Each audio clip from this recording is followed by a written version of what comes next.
Well, thank you very much. Good morning, everybody. It's great to be here from the Central Europe.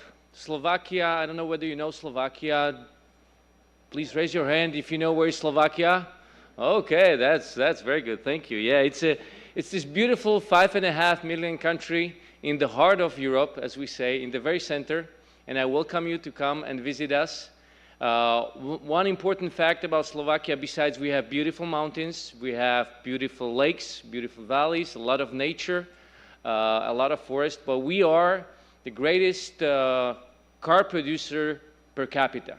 We produce all possible brands, so please come to visit us.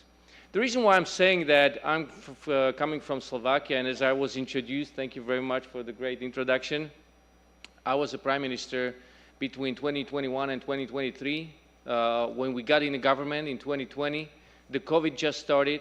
So I don't really know what it means, because before I was an opposition politician, so I don't really know what it means to govern a country in a peaceful and normal times. So, and I'll be speaking about some of the facts that I encountered as a Prime Minister or Minister of Finance during the times in government. And I'm going to try to bring you a view from the region where our neighboring country is under the war with Russian Federation, actually with Vladimir Putin. And I'll tell you how it feels over there. Because I travel a lot. I was just recently in Taiwan in August, and I could see, and I like that very much, and I like to speak to the people of that particular region, how they view those world matters that are happening right now from their corner of the world. And it's very important, because there are different perspectives, and it can be enriching us, but it's important that you hear also my thoughts or the thoughts of the people from Central Europe, actually as a neighboring country. Today, I was very glad to listen to the discussion that was before I stepped in about democracy. And when we look at the topic, or we look at the democracy, I think, especially looking at from Slovak perspective, we are in times where there is actually a battle. It's not a battle or a war between Russia and Ukraine, but it's a battle, it's a war between autocracy and democracy. And I will share why I think that, but before that, let's look at the background. What's going on in the world these days? As I look at the politics within Europe, I see it also in Asia, and I think you see it here also in US. It's almost, actually it's a month, it's less than a month, right, till the elections. We see a great polarization. And I'm surprised being here in US that the level of polarization, and actually I used to come here 20 years ago, 25 years ago, and what I enjoyed very much about the United States, when you had a different opinion, nobody felt offended. Here you can feel also the polarization, and here in Slovakia and in Europe you can feel if there is two opinions on political matters in one family, it can stop relationships. To that extent it can go. So we see the polarization. We also see conflicts around the world. War in Ukraine, the brutal attack that we just remembered yesterday, the year from the brutal attack in Israel, right? And we see what's happening in Taiwan. As I said, they waiting and hoping for the good, but they're not sure what's going to happen to them. And we see that, as I said, the democracy is state-tested by the autocracy or autocratic regimes, and it's being also mocked. I don't know whether you see it here, but in Europe, and especially in Slovakia, we are flooded with disinformation and propaganda, and actually you can hear more and more, they say that democracy is at the end of its cycle. And it's really scaring when you hear those kind of messages. We see that the politics is as a show. I see it very much in Slovakia. I see it also in Europe, and I don't think that is a good sign. And I also see a lot of aggressive and violent language. In Slovakia, our current Prime Minister, unfortunately, there was an attempt on his assassination, 15th of May this year. But one of the things that we cannot forget, prior to that, as he stepped in, he's the fourth-time Prime Minister, when you would listen from a top representative, because Prime Minister, even though it's not the highest constitutional position, it's still the person who runs the country, who is in charge of the government, who basically does all the important decisions.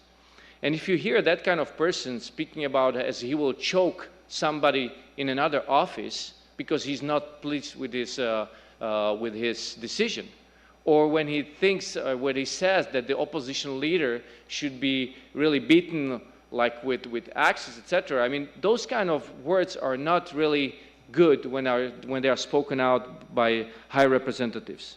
And this kind of violent language we see present in Slovak politics, unfortunately. We see personal attacks in the political debate, mockery, and we also see, as I said, a lot of disinformation. Well, the reason why the disinformation started, you have to understand, when Russia invaded Ukraine, they thought that they will do what they did to Czechoslovakia in 1968. That they will just march in with the tanks and we will be with, like empty hands, we can helpless and we cannot do anything.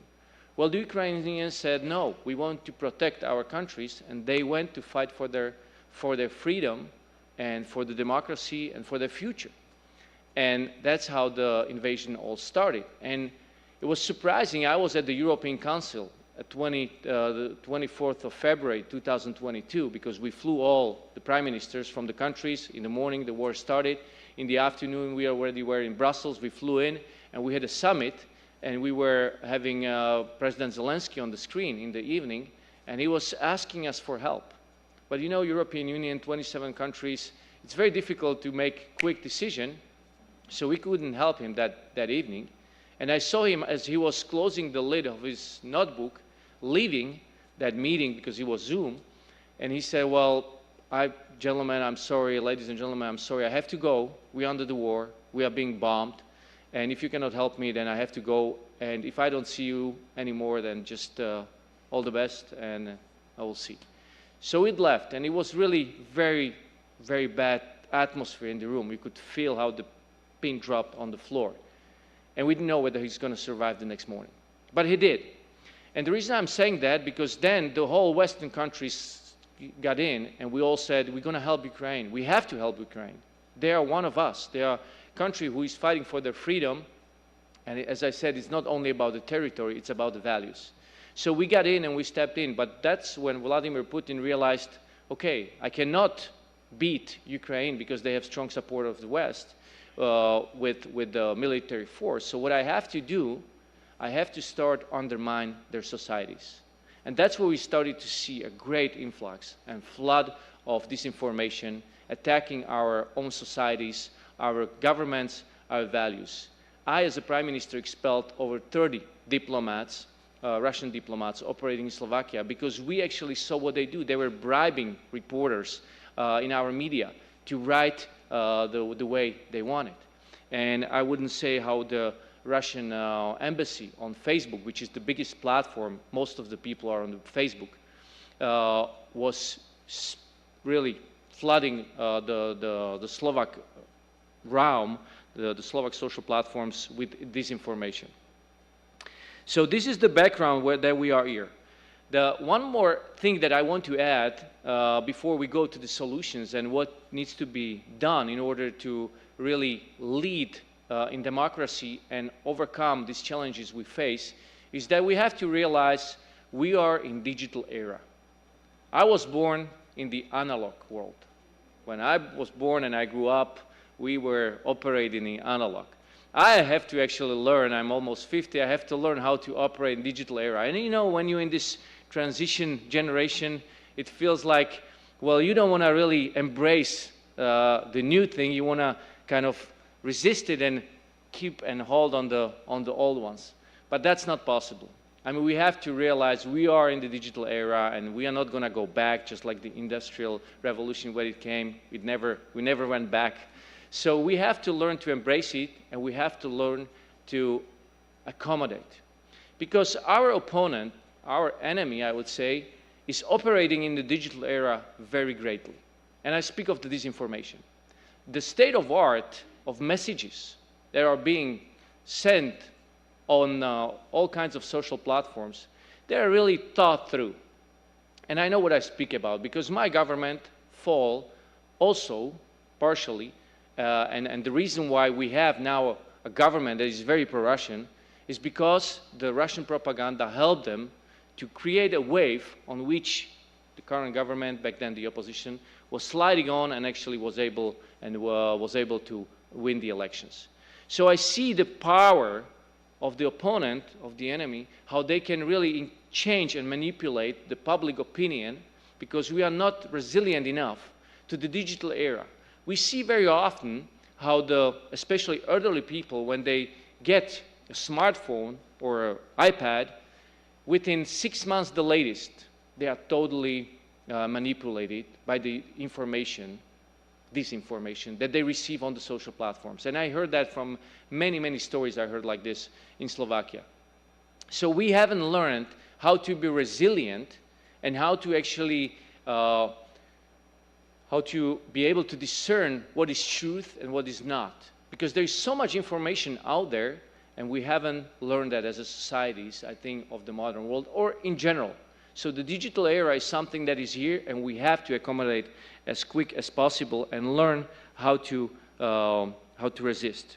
Because, as I said, the autocracies and the autocratic leaders, what they see, if they want to expand their influence, their imperiums, they must undermine our democracies. They must undermine the thoughts of the citizens in democracies. So for us, it's a great challenge that we have to face and we have to succeed is how to build a resilient citizens in our countries. So they will know and they will understand why the democracy is so important. That's why I'm so glad that we have this conference. We can speak about it and really look at the possible ways how to do this. But the first thing I think is very important that we focus and realize that for us the task number one, the most important, is to build a strong resilient societies of citizens in our countries. And knowing what are the challenges that we're facing and what is the background or the state of play that we are living in. Now, speaking of the leaders, even in the democratic countries, as I said, there is a rise of populism. Now, why there is a rise of populism in our countries, in democracies? Because the people somehow were lacking the leaders who are decisive, who are bold, who are courageous. And people actually, even with the digital age, everything comes quickly. You know, you know something, you don't have to go to library anymore, you don't have to seek it, you just Google it out, not even a second, and you have the result, right? ChatGPT, all that. So we learned to get everything very quickly. It's an instant era, I would say. And the populists are the people who don't mind to promise anything without knowing it's not possible to do, right? So, but the people, because they are so occupied with so much information, they don't really have time to go deeper into the reasons for those messages, for the politics. They don't have time to follow the politics so closely. So that's why those who are capable to pretend that they have all the solutions, they speak it with persuasion and really boldness and courage, those win the elections most likely. And we have to realize that this radicality for solutions is expected by the people, and we have to reflect to that. But one thing I want to say is that if you look at the politics, the populists, what they do, they mess or they play with fear. They use fear as a main instrument on getting the votes. And there are some subjects of fear that are real, but there are some subjects of fear that are totally made up. For example, I'll tell you again, Slovak example. The fear of Third World War as a neighboring country, it's a real fear. You see, I was in Bucha. I was in Bucha several times. I was in Ukraine, visited after the Bucha massacre. I saw what the war can do to people. I saw how the people on the streets are helpless when the bomb's coming. They don't have any shelters. They can go only underneath the ground, right, and protect themselves. But that's all. They don't know whether they're going to blow up or not because the rocket is coming. So that, I mean, yes, when you feel and see this close to your border, yes, you might be afraid of a war coming to your territory. But there is fear that is made up. And that was in presidential election in Slovakia just recently, spring this year.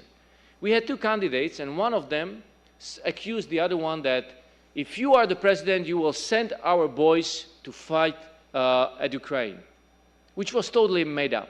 A president doesn't have such competence in first place, but it was never intended that our soldiers will go and actually fight. We gave a lot of equipment because we wanted them to protect, but not for the soldiers to fight. That was not on the table at all. But he was accused, and he says, if I'm the president, I guarantee you that I will not do that. Well, he guaranteed something that didn't have the competence anyway. But over this message, he won the election in the second round. Because he was losing in the first round, but in the second, this was the main message that shook couple days prior the elections, and it shook with the people, and he won with basically 5% lead. So I say that, but because we as a political leaders in democracy, we must be aware and we must also be bold and courageous. But there is one difference between the populists and us, and it's the morale, it's the integrity, it's the character. And we need leaders who are of strong morale, who are integral, but who are also resilient. And what I mean by that, you know, when you step into politics, they're going to really strip you off. They're going to test everything. And we as a politicians must pass this test. We must be humble. We must live life that it can go through fire, and we will pass this test. And we also have to be wise, but we also have to be very skilled in communication. Because this is, as I said, the digital era plus the challenges, and showing the decisiveness and also showing the care for people. Because I think one of the reasons why the democracy matured, or basically the challenges of the society matured, and the democracy must mature to this, it must also show care for people. Sometimes I'm coming from a background where there was a socialism, right? Communism. Those people said that they cared for people. Well, they cared too much. They didn't allow them to travel. They didn't allow them to have an opinion, etc., etc. I don't mean this kind of care. But as I say, we have to understand which fear is based on, is real, and which is not. And we have to have the understanding for the people. If they fear something, and we have to deal with it with care. We have to deal with it and communicate so they understand that we are not ignorant to them. So we are not negligent to their needs. And also being bold to communicate and explain. It's very difficult, but we have to find the tools, the modern tools of the digital era, how to communicate it. And we must be leaders capable of fostering respect. That's how we will depolarize. And we'll introduce respect again. We will introduce truth. We'll introduce reconciliation. We will introduce peace. I'm really crying and I'm angry when I see that the populists in my country speaking of peace. That's not a just peace. And I will speak of that, about that in a minute. So this is what we need to bring, and also justice within the society. Now, speaking of this, it goes hand in hand with the courage and with the strength, with the boldness of the leaders. And now I would like to speak a little bit about the other topic that I wanted to share. One was the resilient citizens and resilient society. In order to do that, you have to have leaders who step in. And I am a Christian, and I want to encourage all the Christians to do that. Because we as Christians are brought up and taught and trained in serving. And serving, politics is about serving, right? Nobody really believes that anymore, because they think it's about ruling. Well, we know that if you want to rule, you must start to serve, because actually serving that's how you rule the best. It's not on your interest, it's for the interest of the society, of the good of the humankind.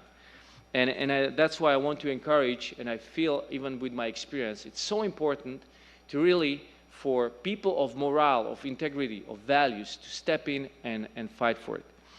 And the second thing that is very important is to understand who are our allies and who are our enemies. And I want to say here on the US ground that for United States, the greatest ally is the European Union, besides other Western countries or developed countries. But EU is very important. And we have to understand that we too, US and EU, if we are allied, we are strong allies, then we can really lead the world for the better future. And that's very important to understand. And that's why we need to listen to each other. We need to understand the challenges from our perspectives. Because as I said, the way the Russian war in Ukraine will end, it will have impact on generations, on decades. It will have a direct impact on Taiwan. China's leadership is watching how the Western world, how the democratic countries will respond, whether they will be bold and strong, defending their values, or they will give up. And if they give up, they know, okay, easy target, we can move on. Because that's to them weakness. That's to them weakness, and they go after it. So this is very important to understand. And the role of propaganda is also very important to understand. Ladies and gentlemen, my time is up, so I just want to close it up and tell you one story that happened in 1989. Actually, the story started much earlier. And it's a story of people that in 1968, when the Soviet tanks came to Czechoslovakia, because we wanted to become, as a communist country, we wanted to become more democratic, we wanted to be more open, allow people to have different opinions, listen to what the people in the Western countries to share. But the Soviet army came in 1968, just like it was trying to come now in 2022 Ukraine. And we were stopped. A normalization came. But the people wanted freedom. They wanted freedom. And they didn't give up. And they were fighting, they were pushed underground, they couldn't study, they couldn't have good jobs, they struggled. But there was a great communities of Christians, but also people who weren't believers, the civic society. And they worked together to undermine the communist regime and actually overthrow it. They didn't know when it's going to happen. They didn't know that there is a specific date to it. You could say they didn't really see the light at the end of the tunnel. But they fought for it, and they believed, and they went after it. And in 1989, it happened. Now we're looking back, and it was like, oh yeah, it makes sense. But they didn't know it's going to be 1989. But they were able to get rid of the autocracy in our area, in our region, and start to build democracy. So if they were able to overthrow an authoritarian regime and introduce democracy, then we must be able to defend democracy and not allow the autocracy to overthrow our societies with all possible means. And this is what keeps me very hoping and believing and fighting for really building up a better future based on democratic foundation, and wanting to really help young people, but also older people, to be active, not just in the politics, but active in the civic life, and really caring for what the politicians do, and give them a mirror, give them and tell them that you cannot do whatever you want. We will take you accountable. We will look at you, and we will want you to be accountable to us. And not just a year or half a year in campaign before the elections, but throughout the whole life, because that helps the leaders to stay integral, strong, and humble at the same time, if they see that they are accountable. So, dear ladies and gentlemen, I just want to leave you with 3 sentences that led me through my times of government, which was very difficult, as I mentioned, and which keeps me hoping that we in Slovakia will be able to bring a government that will be, again, very pro-European, pro-democratic, pro-growth, pro-peace, but also keeping the values that we live. And those three sentences were that we built on experience. We built on experience. We cannot undermine the people with wisdom, experience that we have. We have to work with them, and all the generations, etc. The second sentence is that we join forces. Having allies is the great thing of humankind. That's the spirit we have to introduce to the world. Not polarization, not division, not being envious, not mock anybody, but join forces, looking for the way where we meet and work on more of it. And we never give up. We never give up. And I encourage you, please, never give up. You are the messengers. You are the ambassadors because you came to this conference. You are very important. Don't ever think that one cannot do much. It always starts with one. And last story, I will close up. When Jesus, as a Christian, it will be a biblical story to those of you who are not Christians. When Jesus was leaving this world, he met with his disciples. It was 12 of them. And he gave them 2 commands, or, I mean, we can read it, I think, in Mark and Matthew. And he said, I'm leaving you. I will send you the Holy Spirit. But I go into the whole world and share the gospel and make disciples of the nations. And they could feel like, who are we? 12 guys, the whole world. Who are we?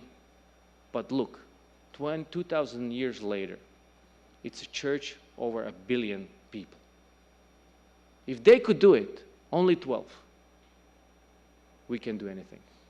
With His grace, with His mercy, with His help, but even as united together. So please believe that you can change, and you have to.